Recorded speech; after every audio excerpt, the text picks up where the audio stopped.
Onun yüreğinde hürriyet ışır, gönlünde İslam sevgisi taşır. Zafer kadınına kadar savaşır, türme baş kaldırır Doğu Türkistan. Onlar Kürşat gibi geçecek öre. Uygur Türkleri boyun eğmez Çin'e. Dünyada işkence görseler bile zulme baş kaldırır Doğu Türkistan. Evet sevgili misafirler, sosyal medya çok önemli. Hashtag çalışması yapalım bugün. Doğu Türkistan'da zulüm var hashtagleriyle Twitter'da ve Instagram'da bugüne dair paylaşımlarınızı mutlaka bekliyoruz. Sesimiz en azından sosyal medya tarafından dünyaya da duyurulsun. Twitter'dan ve Instagram'dan biraz sonra hocamın da konuşmaları olacak. Konuşmalardan kesitleri, fotoğrafları, buradaki resimleri, pankartları yayınlarsak çok ama çok faydalı olur. Doğu Türkistan davasına her zaman sahip çıkan çok kıymetli bir hocamız var. Allah ondan razı olsun. Siyer Vakfı kurucusu, araştırmacı, yazar Sayın Muhammed Emin Yıldırım hocamı davet ediyorum. Alemin ve salatu ve selamu ala Resulina Muhammedin ve ala alihi ve ashabihi ve etbahi ecmain. İstanbul'un en güzel yeri Eyüp Sultan ve biz Ebu Eyyub el Ensari'nin önünde ocağındayız. İstiyorum ki bu ocaktan bir selam gönderelim çağın mazlumlarına. Yeryüzünün şu anda ikinci bir örneğini görmediği bir zulmü yaşayan Doğu Türkistan'daki kardeşlerimiz buradan bu selamı hak ediyorlar.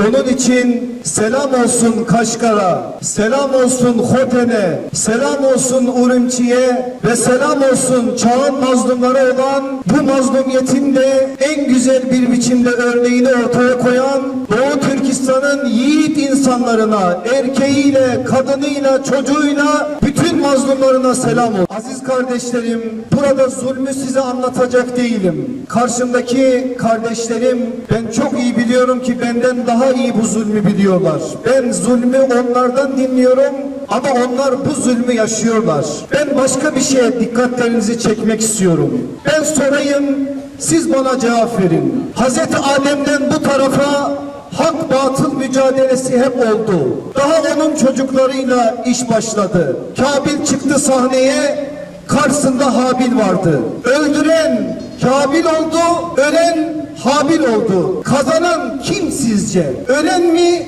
öldüren mi? Elbette ki kazanan Habil oldu. Sonra insanlık tarihi hiç zalimlerden ve mazlumlardan eksik kalmadı. Biz Nemrud'un yaktırdığı ateşlere de şahit olduk. İbrahim'in imanının o ateşleri söndürdüğünü de yazdı bu tarih. Biz Firavun'un zulümlerini de gördük. Hatta Firavun İsrailoğullarının mümin olarak doğuracakları bütün erkek çocuklarını katletme adına bir kararla hareket etti. Ve doğan bütün erkekleri birer birer öldürdü. Ama bir Musa Firavun'un tahtını, sarayını yerle bir etti. Biz Kaman'ı da gördük, Karun'u da gördük, Haman'ı da gördük, Samiri'yi de gördük, Belam'ı da gördük. Yeryüzünde, insanlık tarihinde nice zalimleri de gördük. Bu işin en güzel sayfasını iki cihan serveri Aleyhisselatü Vesselam Efendimizin şahsında gördük. Mekke'de o zalimler hiçbir şey olmaz diyorlardı Abdülmuttalib'in yetiminden. O mu hakim olacak Mekke'ye? O mu bizim başımızda olacak deyip alay ettikleri bir zamanda çok değil. Hicretin 21. yılında yetim olan Muhammed canlarımız yoluna kurban olsun muzaffer bir komutan olarak Mekke'ye girdi ve Mekke'de şu ana kadar susmayan bir ezan-ı Muhammed'i orada çağladı. Kıyamete de kadar da susmayacak inşallah. Aynı şey Doğu Türkistan'da da olacak.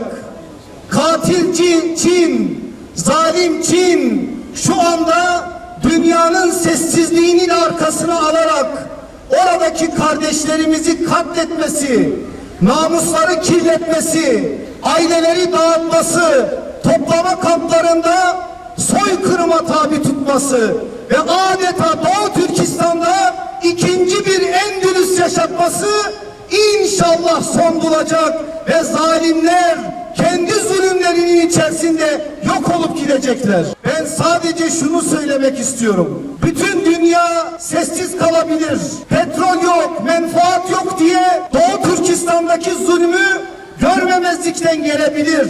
Başka siyasi hesaplarla farklı şeyler düşünebilir. Ama biz Müslümanız. Bizim tarafımız mazlumun yanıdır. Mazlum neredeyse biz oradayız. Zalim kimse biz o zalimin karşısındayız. Ne sırtımızı şimdiye kadar zalime yasladık, ne de şimdiye kadar zalimden medet umduk. Biz mazlumun yanındayız. Bedeli ne olursa olsun ödemeyi de göze alarak dünyanın bütün mazlumlarının en gür sedayla yanlarında olacağımızı dünyaya haykıracağız ve mazlumların o mazlumiyetini engelleyemiyorsak bile zulmü dünyaya duyurma adına bir sorumlulukla dünyanın bütün zalimlerini ifşa edeceğiz. Çin'ini de ifşa edeceğiz. Rusya'sını da ifşa edeceğiz. Amerika'sını da ifşa edeceğiz. İsrail'i de ifşa edeceğiz. Satılmış Arap liderlerini de ifşa edeceğiz. Ve hiçbir zaman zalimin yanında olmadığımızı en gür sedayla dünyaya haykıracağız. Güzel kardeşlerim, Hazreti Ömer'in yaptığı bir şeyi size hatırlatmak istiyorum. Ömer radıyallahu anh, Allah Resulü sallallahu aleyhi ve sellemin ifadesiyle konuşan değil, konuşturulan bir insandı. Ne zaman dua etse gözü Habbab'ı arardı. Ne zaman dua etmek istese gözü Ammar'ı arardı. Ne zaman dua etmek istese gözü Bilal'i arardı. Niye böyle yaptığını sordular bir gün. Dedi ki Ömerül Faruk, onlar mazlum, onlar çok çekti. Ben biliyorum ki mazlumla Allah arasında perde yok. İstiyorum ki o mazlumları yanıma alayım ve Rabbime öylece yakarayım. Ben de aynısını yapıyorum. Biliyorum ki Doğu Türkistan'daki kardeşlerim mazlum ve onlarla Allah arasında perde yok.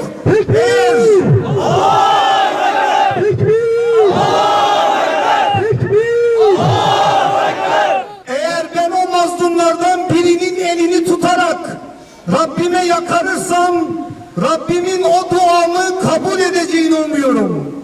İstiyorum ki ulaşamıyor şu anda elimiz Doğu Türkistan'a. Ama burada bir sürü kardeşimiz var.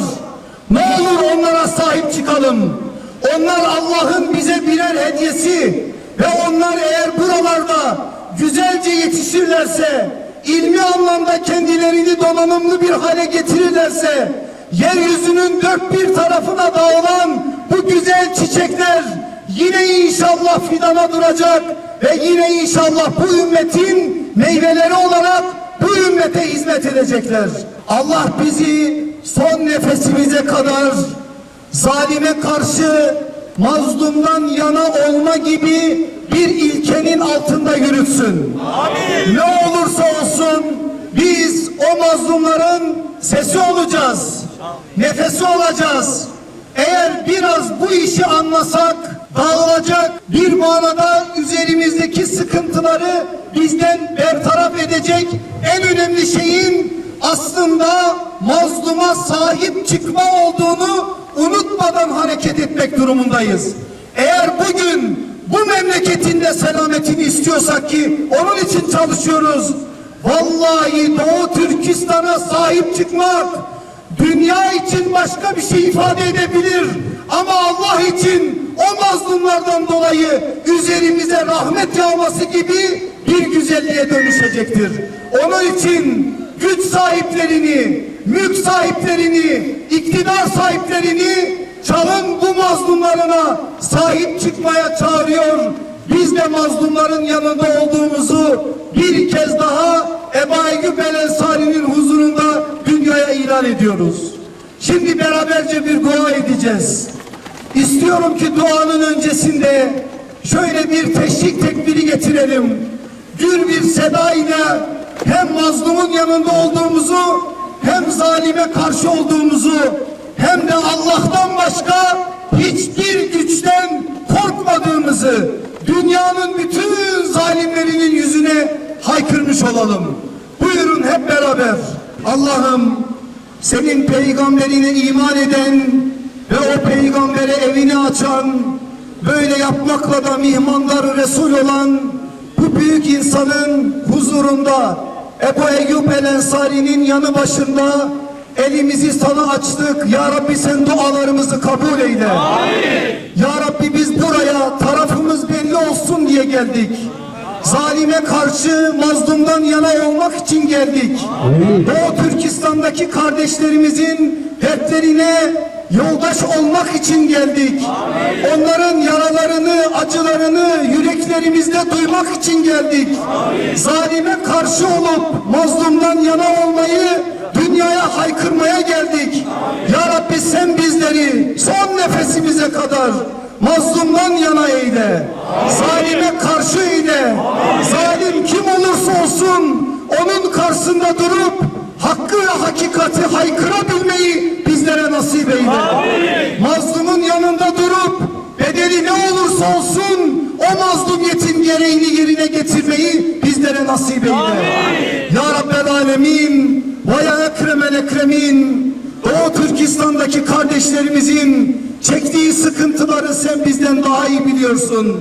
Allah'ım daha fazla gözyaşlarını akıtma. Amin. Daha fazla zalim Çin'i güldürme. Amin. Daha fazla namuslarımızı kirletme. Amin. Daha fazla hanelerimize gözyaşları feryat düşürme.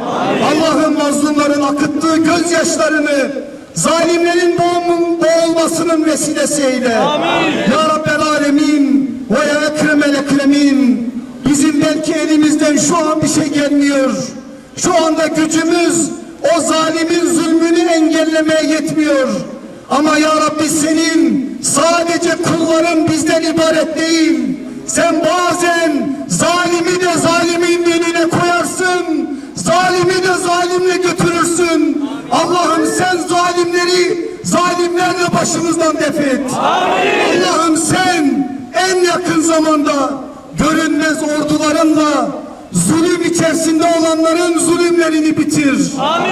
Ebabillerini gönder ya Rabbi. Amin. Eğer fil varsa ebabil de vardır. Allah'ım filler şu anda yeryüzünün dört bir tarafını çiğniyor. Doğu Türkistan'ı da çiğniyor. Sen en yakın zamanda rahmetini, inayetini üzerlerimizden eksik eyleme. Amin. Ya Rabbel Alemin ve ya Ekremel Ekremin, dünyanın neresinde olursa olsun bütün mazlumlar için şu anda senden yardım ve inayet istiyoruz.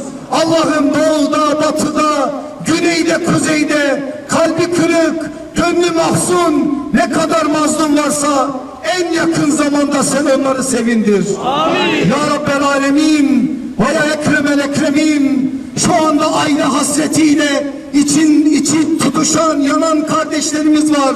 Şu anda yakınlarından, akrabalarından, annelerinden ve babalarından yıllardır haber alamayanlar var. Şu anda ikinci bir Endülüs yaşanıyor o güzel topraklarda. Mezarlıklar bile yok ediliyor. Camiler yok ediliyor. Haneler sönüyor. Ya Rabbi bu feryat ve figanları söndürebilecek yalnız ve yalnız sensin. Onların topu, tüfeği, şuyu buyu olabilir ama bizim sadece senimiz var. Allah'ım senden başkasına el açtırma bizlere. Amin. Senden başkasından yardım diletme bizleri. Amin. Ve senden yardım dileyen bu insanların yardımlarını cevapsız bırakma Allah'ım. Ya Rabbel Alemin ve ya Ekremel Ekremin, şu güzel memleketi her türlü şerden, beladan, musibetten muhafaza eyle. Amin. Birliğimizi, dirliğimizi daimi eyle ya Rabbi. Amin. Aramıza nifak sokmaya çalışanlara fırsat verme Allah'ım. Kalplerimizi birbirine sevdir Allah'ım. Şu memleketin her ocağında imanın tütebilecek bir iman selametine bizleri eriştir Allah'ım. Ve biz ümmetin yetimleri olarak, mazlumları olarak, mahzunları olarak nasıl ki mazlumları ve mahzunları sevindirdinse şu mazlumların hürmetine de bizleri sevindir Allah'ım. Bir an önce kaybettiğimiz şerefi, izzeti, takvayı yeniden bizlere kazandırt Allah'ım. Aramızdaki bu manadaki eksikleri, sıkıntıları gider ki senin rahmetini hak edebilelim Allah'ım. Sen zalimleri asla unutmazsın. Mazlumları asla unutmazsın. Zalime mühlet verirsin. Onların zulümlerinin karşılığını hem bu dünyada hem ahirette ödetmek adına onlara mühlet verirsin. Allah'ım sabırlarımızı arttır. Üzerlerimize sabırlar yağdır. Senden ve senin yardımından hiçbir zaman ümit kesme adına bir gaflete düşürme bizleri Allah'ım. Ve en son gün inşallah dünyanın dört bir tarafında ilahi kelimetullah'ın bayrağının çağladığı günlere bizleri eriştir Allah'ım. Yeniden dünyaya adalet götürecek, merhamet götürecek, muhabbet götürecek şu milletin aziz evlatlarına yeniden o şerefi tattır Allah'ım. Dualarımızı kabul eyle, günahlarımızı affeyle ve en yakın zamanda mazlumlara bir çıkış yolu nasip eyle Allah'ım.